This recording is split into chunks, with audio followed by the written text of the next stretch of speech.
Let me also enlighten you on the fact that in the rural areas in Karnataka, if you go now, how will they implement this policy when there are no teachers? There is no basic educational infrastructure. Education team visited a village. The boy who was studying in 10th standard could not read a 5th standard book. It becomes a liability. Sultana और आप देख रहे हैं आपकी आवाज़। जैसे कि अब तमाम लोगों को पता है कि कर्नाटका पहला स्टेट बना जो नेशनल एजुकेशन पॉलिसी 2020 के इम्प्लीमेंटेशन के लिए ऑर्डर दिया। इसी के चलते पीएम नरेंद्र मोदी जी ने भी कल कहा कि नेशनल एजुकेशन पॉलिसी 2020 एक ऐसा मीन होगा जो कंट्री के पॉवर्टी के अगेंस्ट एक टूल होगा। तो इसी के सिलसिले में हमारे साथ बात करने के लिए शरियर सर हैं, तो चलिए इनसे पूछते हैं। सर, जैसे कि आपको पता है कि main objective of this national education policy is the inclusion for the and excellence. So आपको क्या लगता है कि how is it sustainable?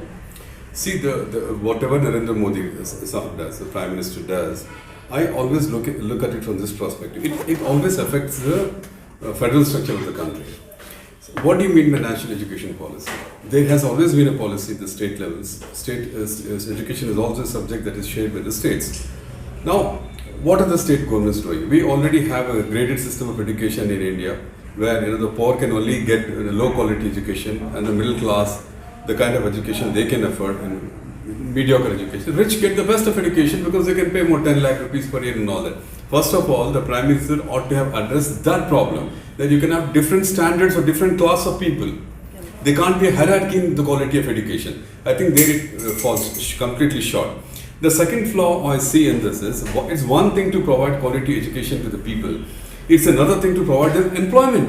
What will you do with the hordes and hundreds of highly qualified people? Do you have the employment under this government? You know, as per the data, NSSO data, employment is at a 50-year low.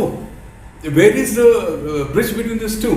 So I don't see any consequentiality between the NEP and the employment. Ultimately, you educate somebody, your children or yourself, to make a livelihood. What happens when you're educated and you don't have a livelihood? They are taking away all the jobs. There is too much of, government intervention in many affairs. That is one thing. So first thing is, it's again, the state government should have taken that initiative. What do you mean by national education policy? It all sounds very nice. But what about the state? What about the state education policy? Have the states failed? See, you take the cooperative movement, they have infringed upon the rights of the state.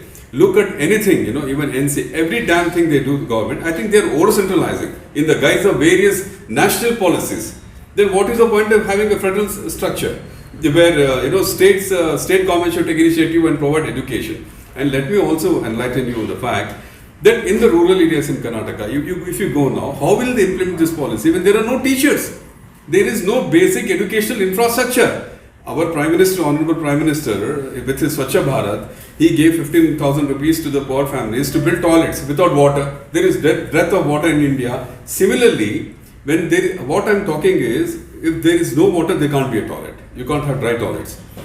Similarly, if there is no educational infrastructure, there is a dropout level of children is so high. What will you do with this NEP?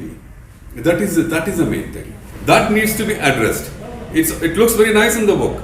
It might have a lot of good quality, features also to empower. Ultimately, how it fares on the ground. And these three factors: infringement of federalism, which has become the want of this government. Second thing is there is no infrastructure to implement this. Third thing is the high dropouts. And again, like I said, will you get the employment for so many people? See, the life expectancy of Indians is increasing. The children below certain age are very high in India. We have to capitalize on that. What happens is, recently when education team visited a village, the boy who was studying in 10th standard could not read a 5th standard book. It becomes a liability. So the vision is good, but you have to provide the infrastructure, internet infrastructure, digital. Otherwise, it's all in the books. It will remain in the books like so many laws or so many things. तो ये थे शरीर sir जो बता रहे थे कि sustainable होगा या नहीं, कि क्या उसके फ्लॉज थे। तो वक्त ही बता सकता है कि एजुकेशन पॉलिसी 2021 को इम्प्लीमेंट करके सक्सीड होंगे या नहीं। थैंक यू फॉर वॉचिंग आपकी आवाज़।